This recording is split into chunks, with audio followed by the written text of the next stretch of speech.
Hello students, क्या हाल है? आप ठीक हो?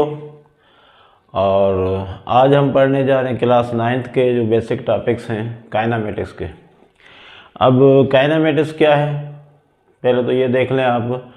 जैसे आपने पढ़ा था मैकेनिक्स ब्रांच ऑफ फिज़िक्स है, और उस मैकेनिक्स के दो ब्रांचेस हैं। एक होता है आपका काइनेमेटिक्स और दूसरा होता है आपका डायनामिक्स। अब यहाँ पर मैकेनिक्स में आप लोगों ने डेफिनेशन जो पढ़ा है, बेसिक डेफिनेशन जो आपके शुरू वाले चैप्टर में था कि ब्रांच ऑफ फिजिक्स है which deals with the motion of the objects, which deals with the motion of the objects without reference of force. सही है ना? तो यहाँ पर एक में कहा गया कि भाई यहाँ पर रेफरेंस फोर्स का दिया जाएगा, एक में कहा जा रहा है नहीं दिया जाएगा। रेफरेंस का मतलब है हवाला, यानी काज ऑफ द मोशन जानने की ज़रूरत एक में होती है, एक में ज़रूरी नहीं है। ठीक है, तो दो ब्रांचेस हो गई मैकेनिक्स की। तो मैकेनिक्स की दो ब्रांचेस कौन कौन सी है भाई? एक आपका काइनेमेटिक्स, इसको ब्रीफली मैं बता देता हूँ ताकि आपको समझने में आसानी हो।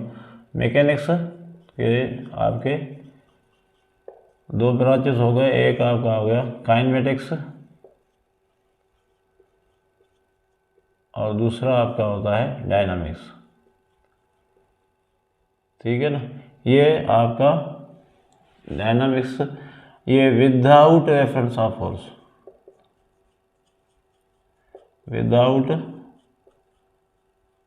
Reference of force. ठीक है जी। और ये with the reference of force. सही जी। तो सिंपली आपको समझ में आ गया होगा कि मैकेनिक्स में हम पढ़ेंगे about the motion of the objects. Mechanics में उसमें दो ब्रांचेस हैं। एक आपका है काइनेमेटिक्स, जिसमें हम कहते हैं कि यहाँ पर काज ऑफ द मोशन जो है वो जानना ज़रूरी नहीं है।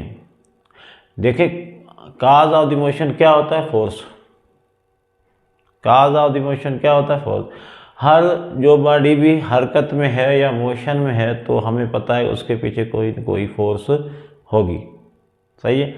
तो एक में जानना ज़रूरी है, एक में जानना ज़रूरी नहीं है। एक में रेफरेंस देना है, एक में रेफरेंस देने की ज़रूरत नहीं है। तो जो नहीं है वो हम आज उसके बारे में पढ़ेंगे। उनके जो टर्म्स हैं उनमें कौन कौन सी चीज़ें आती हैं वो हम पढ़ेंगे। तो काइनेमेटिक्स में विदाउट रेफरेंस ऑफ फोर्स पढ़ेंगे। तो आज का टॉपिक है हमारा डिस्टेंस और डिस्प्लेसमेंट। हम किस तरह इनकी कंपैरिजन कर सकते हैं। वैसे हम देखा जाए तो दोनों एक ही बात है। हमारे आम जिंदगी में हम डिस्टेंस और डिस्प्लेसमेंट फासले को ही कहते हैं। तो फासला आपका कॉमन वर्ड हो गया, उसको हम कहते हैं। मगर हम जिस तरह फिज़िक्स में जब जाते हैं तो वहाँ पर जो है वो चीज़ें जो है वो उस हिसाब से देखी जाती हैं।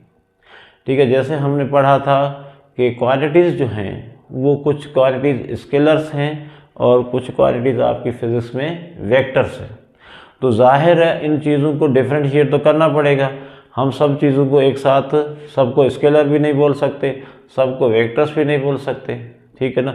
सबको डिराइव्ड भी नहीं बोल सकते, सबको आप बेस क्वांटिटीज़ भी नहीं बोल सकते। तो हमने यहाँ पर क्या करना होता है कि डिफ्रेंशिएट करना होता है कि ये किस कैटेगरी में जाएंगी, ये दूसरी जो है वो किस कैटेगरी में जाएंगी। तो इसी तरह हमने फिज़िक्स पढ़ना है।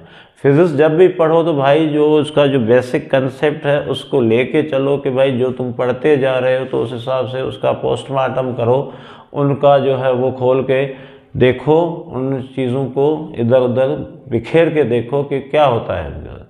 फिज़िक्स ऐसा नहीं है कि आपने एक लाइन पढ़ी और याद की हो गया। फिज़िक्स इस तरह बिल्कुल भी आपको समझ में नहीं आएगी। जो टॉपिक्स हैं, जो लॉजिक्स हैं, उनको भी साथ में लेके चलना पड़ेगा।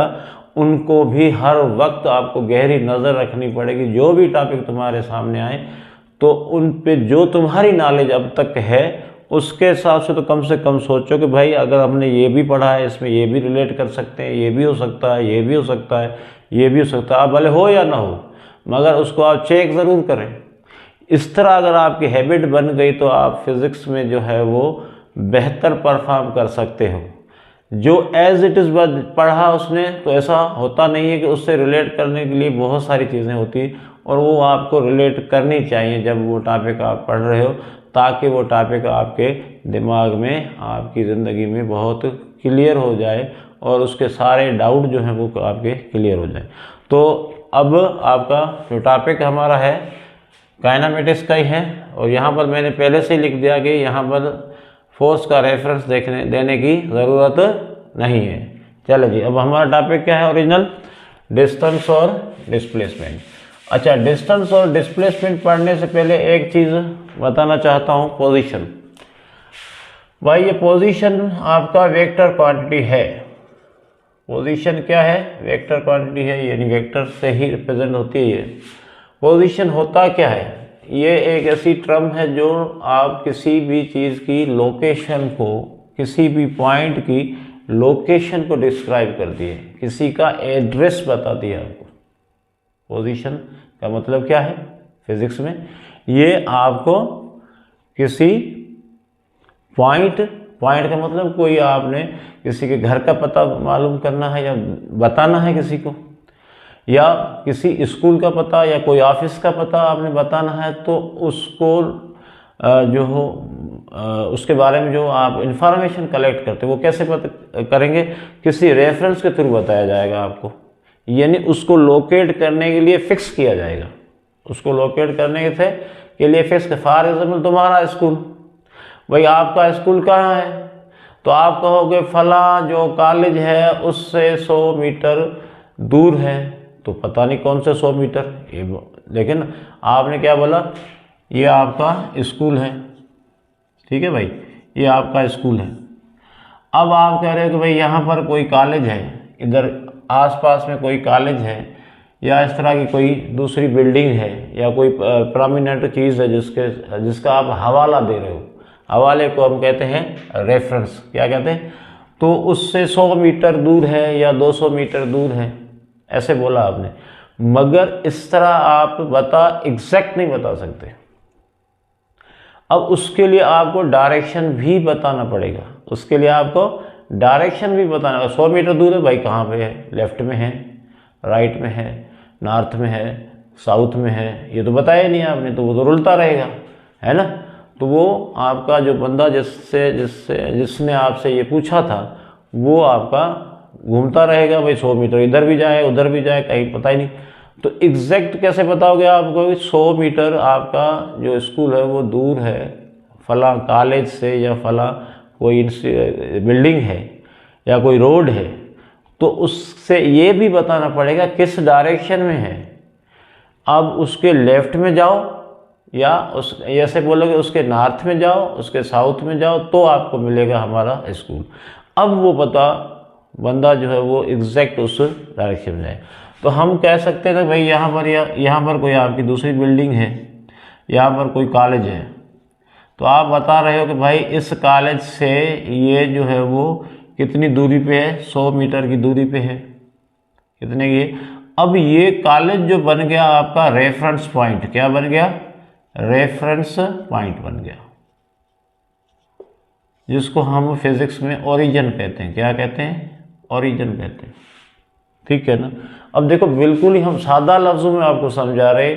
हम नहीं चाहते कि 9th क्लास का स्टूडेंट जो बच्चा है वो परेशानी में पड़ जाए, पता नहीं क्या बोल रहा है ओरिजिन। मैं कह रहा हूँ कि जो आप अपने मुंह से किसी चीज़ का नाम लोगे ना, भाई ये फलां कॉलेज से इतना दूर है, तो वो कॉलेज आपका बन गया रेफरेंस पॉइंट बन गया। उसका आपने हवाला दिया है। आपने क्या दिया है? उसका हवाला दिया है।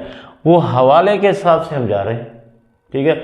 अब उस हवाले को हम फिजिक्स में क्या कहेंगे? रेफरेंस कहेंगे। और जहाँ से आपने यहाँ से शुरू किया उस पॉइंट को हम कहेंगे ओरिजिन कहेंगे, ठीक है ना। उस पॉइंट को आप क्या कहेंगे? ओरिजिन। अब यहाँ से ये चला इस तरफ, फॉर एग्जाम्पल ये नॉर्थ में जा रहा है, या कोई आपने क्या बताया, डायरेक्शन बताया, उसमें जा रहा है, तो ये यहाँ से शुरू करेगा अपनी जो उस लोकेशन को ढूंढना शुरू कर देगा। अब यहाँ से ये 100 मीटर जाएगा इसी डायरेक्शन में, जिस डायरेक्शन में तुमने बताया था उस डायरेक्शन में चलेगा, तो 100 मीटर के बाद आ जाएगा आपका स्कूल आ जाएगा। अब ये जो बन गया, इस स्कूल की पोजीशन बन गई किसके थ्रू? इस रेफरेंस पॉइंट के थ्रू। अब रेफरेंस पॉइंट ये कॉलेज हो गया, रेफरेंस पॉइंट ये कॉलेज हो गया, जो कि आप फिजिक्स में हम कहेंगे में ओरिजिन है, और यहाँ से इसकी पोजीशन जो है वो वाज़े हो गई। क्या हो गई? इस स्कूल की पोजीशन वाज़े हो गई। तो हम कह सकते हैं कि ये स्कूल इस पोजीशन पे है। कौन सी पोजीशन पे है? 100 मीटर आपका फॉर एग्जांपल नॉर्थ में है या साउथ में, इस तरह आप जाएंगे। तो ये आपने ये क्या बता रहे हो? आप स्कूल की पोजीशन बता रहे हो, स्कूल की पोजीशन बता रहे हो with respect to this college, with respect to this college. अब थोड़ा इसको और आपको क्लियर कर देते हैं। कैसे? फॉर एग्जांपल ये आपका पॉइंट ए है, ये पॉइंट ए है, और यहाँ पर कोई पॉइंट बी है। तो इसको आपने लोकेट करना है। तो आप कहेंगे भाई पॉइंट बी जो है यहाँ से 5 मीटर दूर है या 5 किलोमीटर दूर है। तो आपने फिक्स कर दिया, यानी इस डायरेक्शन में ये पॉइंट बी जो है ए पॉइंट से 5 किलोमीटर दूरी पे है। अब ये बन गई इसकी पोजीशन विथ रिस्पेक्ट टू ए। क्या बन गई? ये वाली पोजीशन 5 किलोमीटर जो बताई है ना आपने, जिस डायरेक्शन में बताई है, अब डायरेक्शन भी बोलना पड़ेगा साथ में। तो आपने क्या कहा है कि बी की पोजीशन विथ रिस्पेक्ट टू ए। अब ये भी नहीं समझ में आता है, तो मैं कह रहा हूँ कि बी की पोजीशन ए के हिसाब से कितनी बन रही है? इस डायरेक्शन में 5 किलोमीटर बनी। एक और पॉइंट ले लेते हैं भाई। अब दूसरा रेफरेंस देने जा रहे हैं भाई। यहाँ पर आप लिख देते हो सी, यहाँ पर आपने क्या लिख दिया? सी।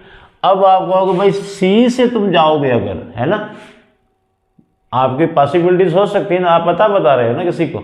अगर तुम सी से जाओगे तो फिर इस डायरेक्शन में जाना, यानी लेफ्ट में जाना या राइट में जाना। कितने किलोमीटर जाओगे? अब तुम जाओगे 3 किलोमीटर। अब कह रहा है कि भाई सी के रास्ते से, यानी सी पॉइंट से तुम जाना चाहते हो, तो जो बी पॉइंट है वो सी से कितना दूर है? 3 किलोमीटर है इस डायरेक्शन में, इस डायरेक्शन में एरो लगा दिया मैंने। डायरेक्शन बताना लाजमी है, विदाउट डायरेक्शन नहीं बनेगा ये काम। देखें ना, आप खुद समझें कि अगर डायरेक्शन नहीं बताया 100 किलोमीटर दूर है, 1 किलोमीटर दूर है, तो उल्टा रहेगा, पता नहीं किस डायरेक्शन में जाना है, इधर जाना है, इधर जाना है, उधर जाना है, कहाँ जाना है हमने, है ना। तो डायरेक्शन भी लाजमी बताना पड़ेगा। तो अब आप कह सकते हो भाई जो बी की पोजीशन सी के हिसाब से ये बन गई, सही है। बी की पोजीशन सी के हिसाब से ये बनी, ए के हिसाब से ये बनी। तो एक्चुअली पोजीशन क्या है कि वो किसी पॉइंट को लोकेट करती है। क्या करती है? लोकेट करने को हम कहते हैं पोजीशन। यानी पोजीशन क्या है? एक्चुअली किसी पॉइंट को लोकेट करता है। तो हम कह सकते हैं कि ये किसी का एड्रेस बताना है, तो हम किसी रेफरेंस के थ्रू वहाँ जाते हैं। तो आप ये भी कह सकते हो कि भाई द टर्म, अब आप लिख ले, द टर्म पोजीशन जो है वो describe the location of a point. क्या बोलोगे? The term describes, the term position describes the location of a point। यानी पोजीशन क्या करती है? किसी भी पॉइंट की लोकेशन यानी एड्रेस बताती है। अब वो एड्रेस कभी चेंज नहीं होता भाई। यहाँ पर ना तो ये कॉलेज कहीं जाने वाला है, ना आपका घर स्कूल जाने वाला है, ये पोजीशन हमेशा के लिए फिक्स हो गई। तो इसको हम कहते हैं पोजीशन। पोजीशन समझ में आ गया। तो पोजीशन है क्या? आपका वेक्टर क्वांटिटी है। क्या है ये भाई? वेक्टर क्वांटिटी है, ठीक है ना। पोजीशन क्या हो गया? आपका वेक्टर हो गया। इसको पोजीशन वेक्टर भी कहा जा सकता है भाई। ये किसी खास पॉइंट को लोकेट करता है, ठीक है ना। ये फिक्स होता है, यानी ये कॉलेज भी यहीं रहेगा। अब देखें आज से 10 साल बाद भी यही रहने वाला है, और ये स्कूल जो ये भी यही रहने वाला है।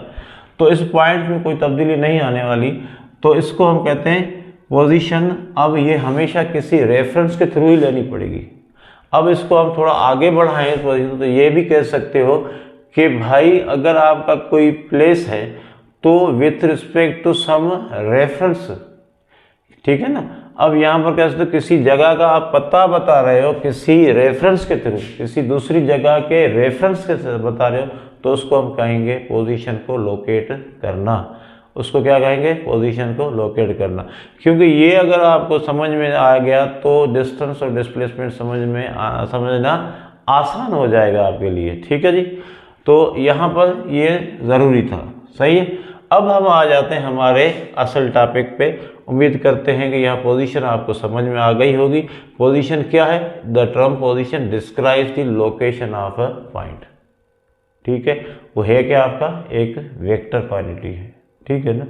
अब लोकेट कैसे करना वो भी मैंने आपसे किसी रेफरेंस के थ्रू लोकेट करना है। उस रेफरेंस को हम क्या कह सकते हैं? ओरिजिन भी कह सकते हैं फिजिक्स में।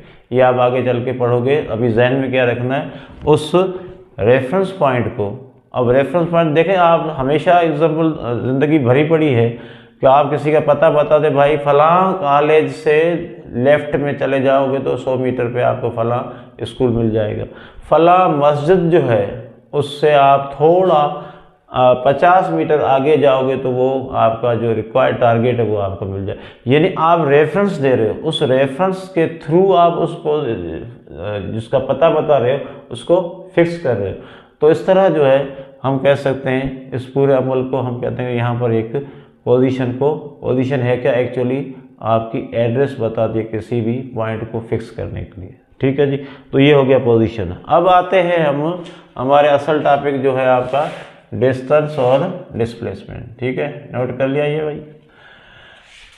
अच्छा, अब डिस्टेंस और डिस्प्लेसमेंट में क्या डिफ्रेंशिएशन है, इसको क्या हम किस तरह कंपैरिजन कर सकते हैं, ठीक है जी, वो आप देख लो।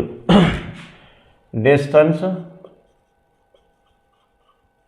एंड डिस्प्लेसमेंट, ठीक है जी, डिस्टेंस एंड डिस्प्लेसमेंट। तो अब यहाँ पर देखें, हम कुछ एग्जांपल देने जा रहे हैं आपको। इसमें ये नोट करना कि भाई यहाँ पर दो पॉइंट्स हैं, एक ये ए पॉइंट है और यहाँ पर ये दूसरा बी पॉइंट है, ठीक है।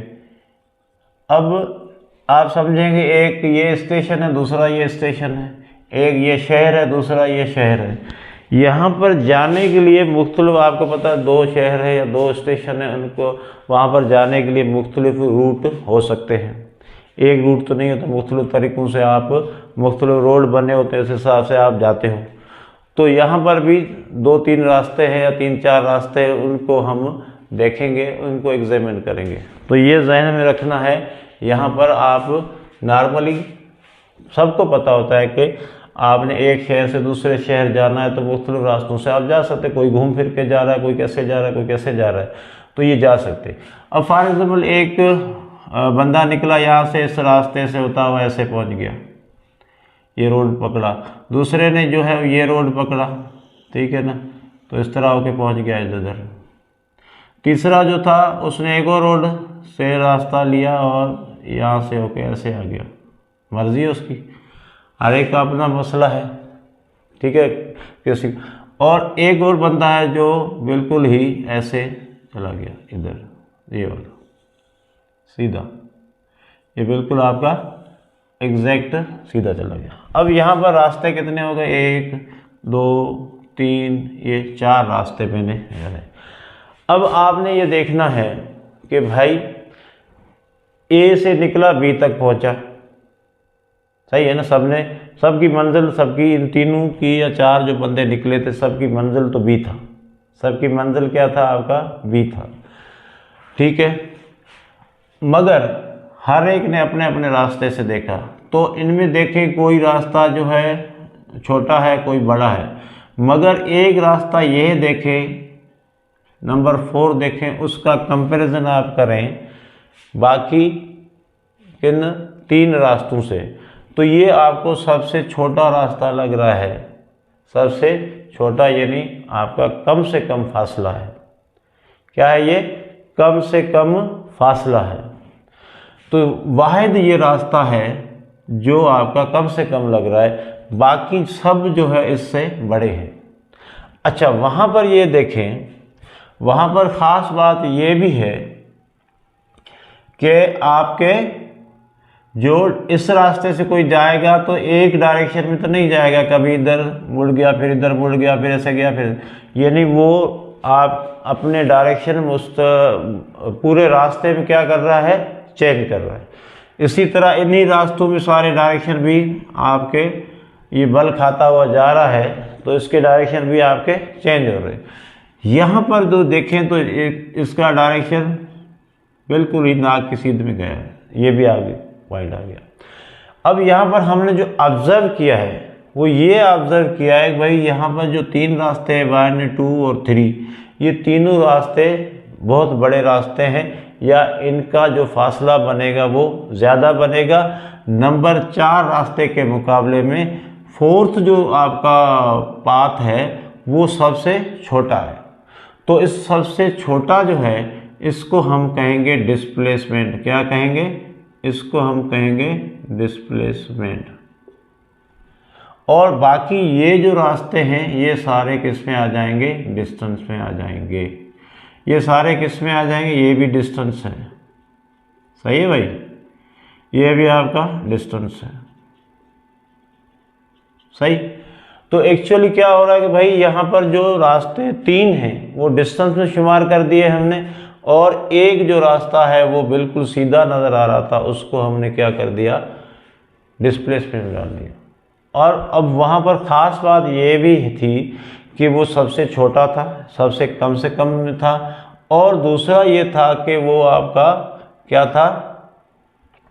एक ही डायरेक्शन में, यानी पर्टिकुलर डायरेक्शन था, उसी में वो रास्ता जा रहा था, इधर उधर बल नहीं कर रहा था अपना।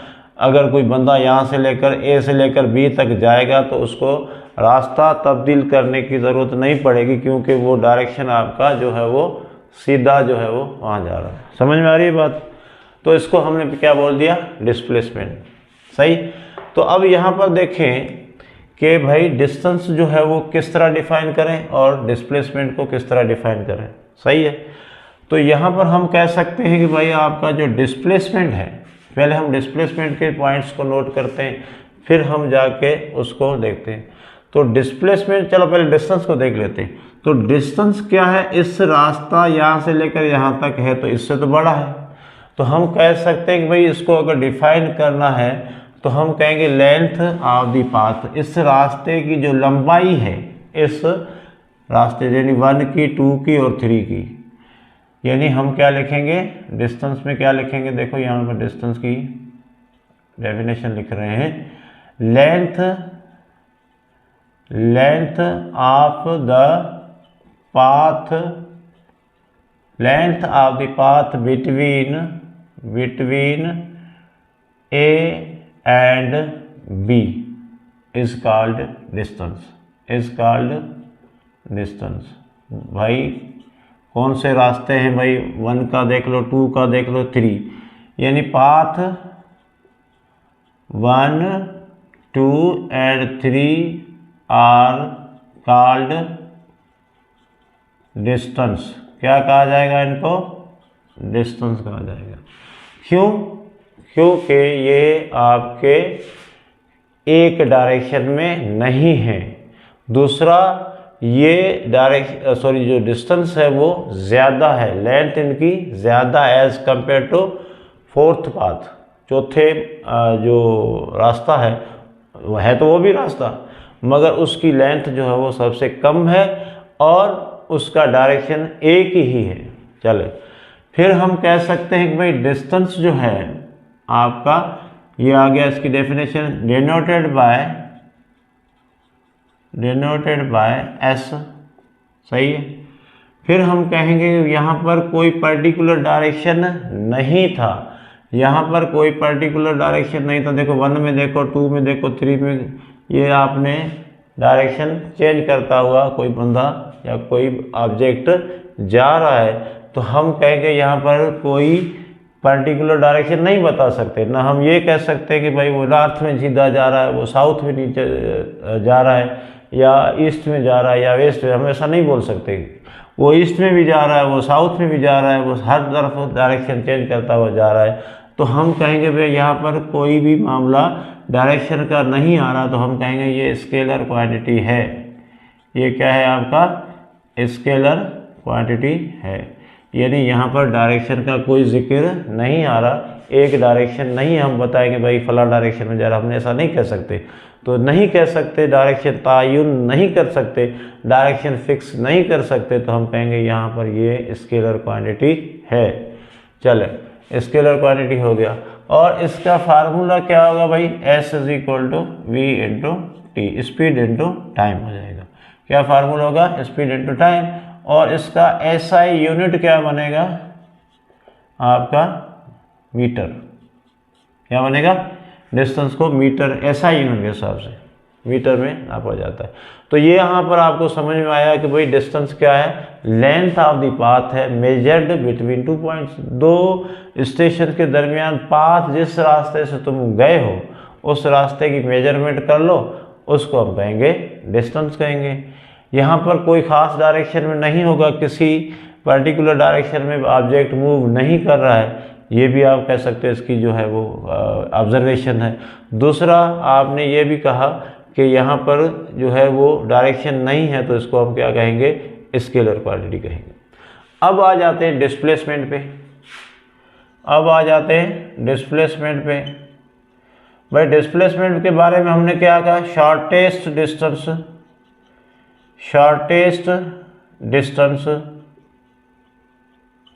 बिटवीन A एंड B, भाई यही था ना, और तो कोई नहीं है। A और B के दरमियान जो कम से कम फासला, उसको हम क्या कहेंगे, डिस्प्लेसमेंट। शॉर्टेस्ट डिस्टेंस बिटवीन, फासला तो है ना, लेंथ है ना, या हम कह लें भाई शॉर्टेस्ट लेंथ, डिस्टेंस नहीं लिखते हैं, लेंथ बोल देते हैं, ठीक है ना। तो यहाँ पर ये से भी कह सकते हो, सही। या आप कह सकते हो कि डिस्टेंस, डिस्टेंस कवर्ड, हमने ऐसा भी नोट किया, distance covered in particular direction, ये भी बोल सकते हैं। भाई एक खास फासले में, सॉरी डायरेक्शन में इसने फासला तय किया, पर्टिकुलर डायरेक्शन, ये भी कह सकते हो, इसका जो नज़र आ रहा है हमें ऑब्जर्वेशन।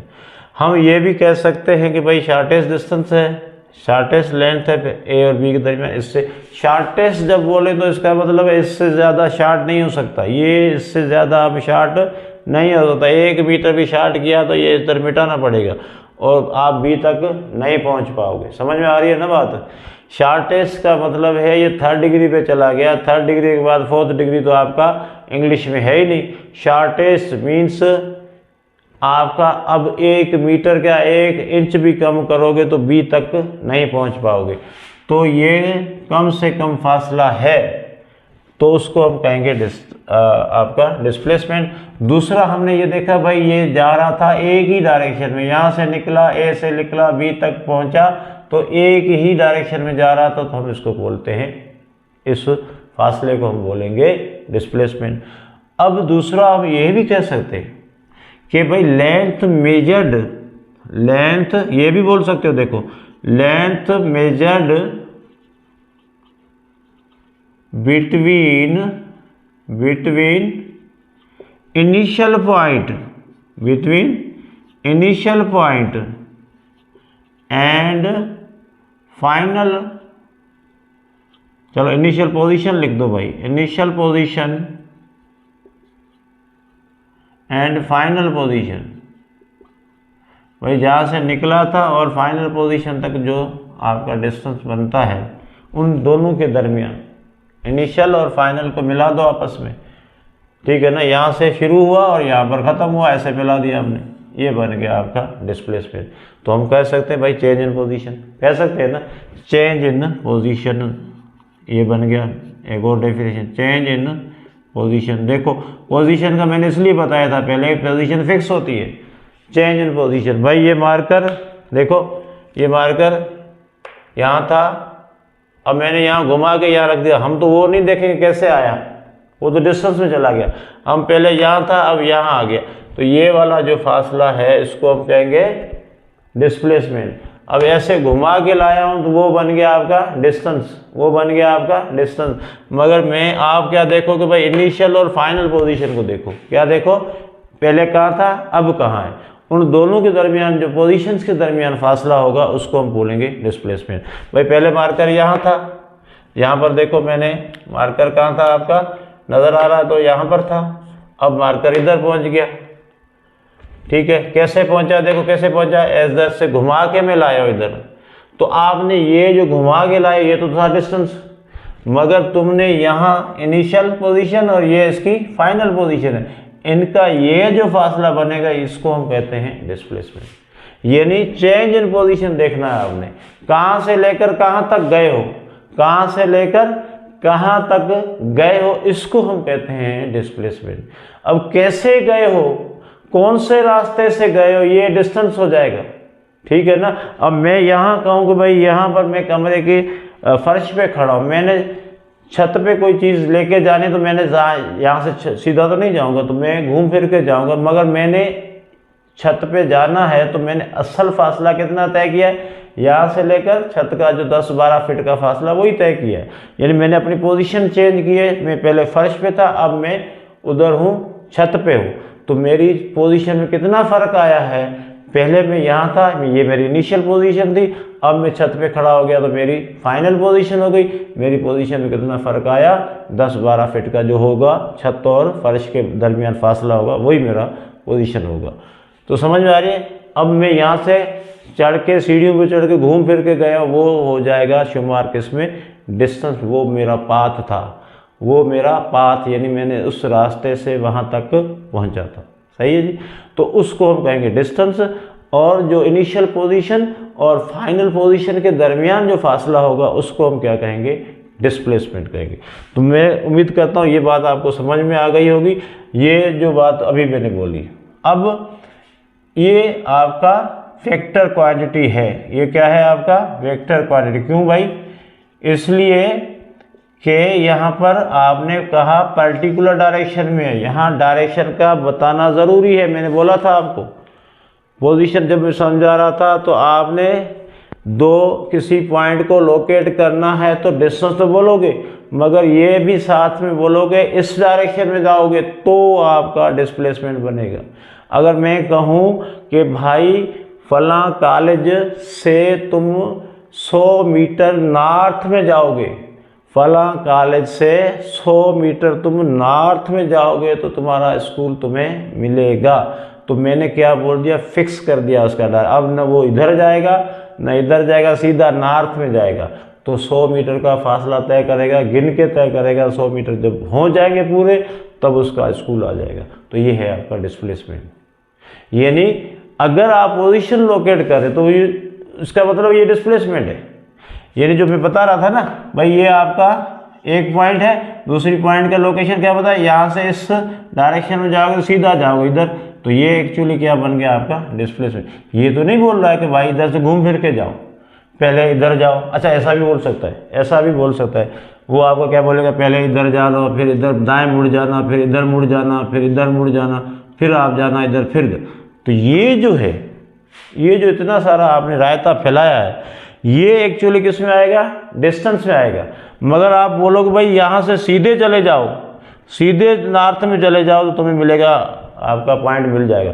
तो ये आपका डिस्प्लेसमेंट है, और ये जो आपने इतना रास्ता तय किया है ये डिस्टेंस में शुमार हो जाएगा। ठीक है ना। अगर आप इस तरह बता रहे उधर जाना, फिर लेफ्ट मुड़ जाना, फिर राइट मुड़ जाना, फिर वो टीला आएगा उससे चढ़ जाना, फिर उतर जाना, फिर उधर जाना, फिर, तो ये आपका डिस्टेंस हो जाएगा।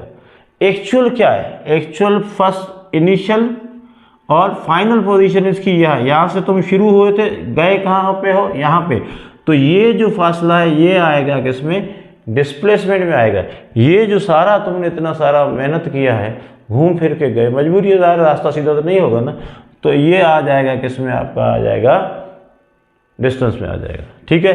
तो ये आपका क्या हो गया भाई, ये वेक्टर क्वांटिटी, क्योंकि ये डायरेक्शन इन्वॉल्व हो गया। अगर सीधा जाते तो इस डायरेक्शन में जाना पड़ता, तो अब आप कह सकते हो ये डिस्प्लेसमेंट जो है वो वेक्टर क्वांटिटी है, और इसको डिनोटेड बाय डिनोटेड बाय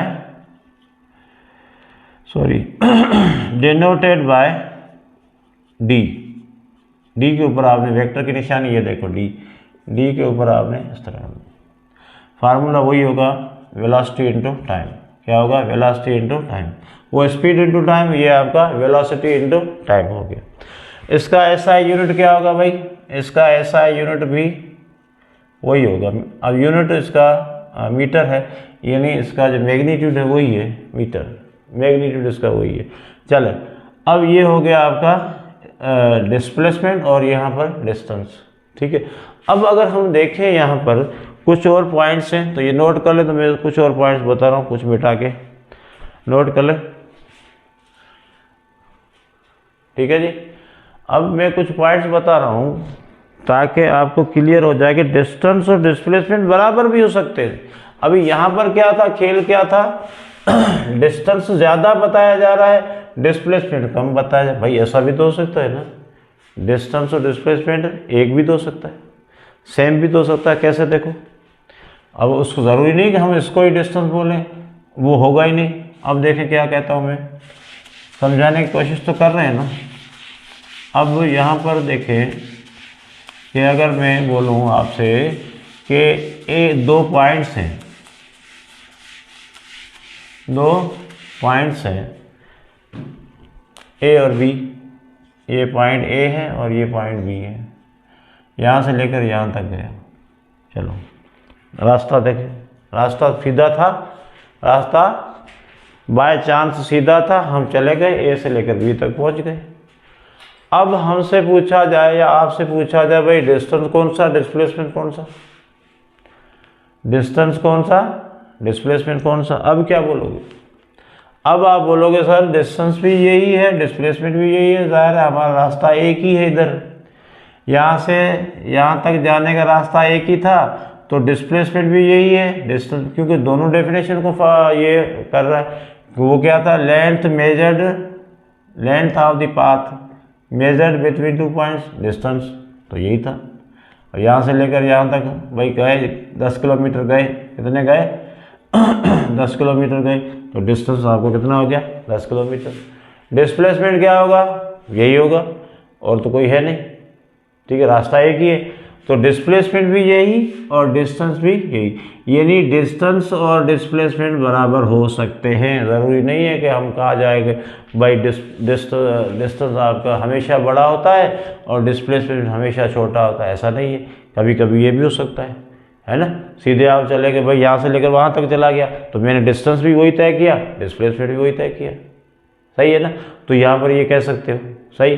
तो अब दो चीज़ें हो गई, या तो डिस्टेंस बड़ा है, डिस्प्लेसमेंट छोटा है, या हम ये भी कह सकते हैं ऐसा भी मुमकिन है, ऐसा भी मुमकिन है कि डिस्प्लेसमेंट और डिस्टेंस सेम हो जाए, ये बराबर भी हो सकते हैं। क्योंकि रास्ता अगर आपने एक ही तय किया है पर्टिकुलर डायरेक्शन, वो डिस्टेंस भी हो गया और डिस्प्लेसमेंट भी वही हो गया मजबूरी में, क्योंकि आपके पास दूसरा रास्ता नहीं था। अगर मैं कहता यहाँ से यहाँ जाता तो आप कहते ये डिस्टेंस है, मगर इसको आप क्या कहेंगे, ये फासला नहीं है, फासला भी है। तो यानी ये आपका डिस्टेंस भी, ये पाथ ये है, तो पाथ आपका सीधा था, तो डिस्टेंस भी वही हो गया, डिस्प्लेसमेंट भी वही हो गया, सही।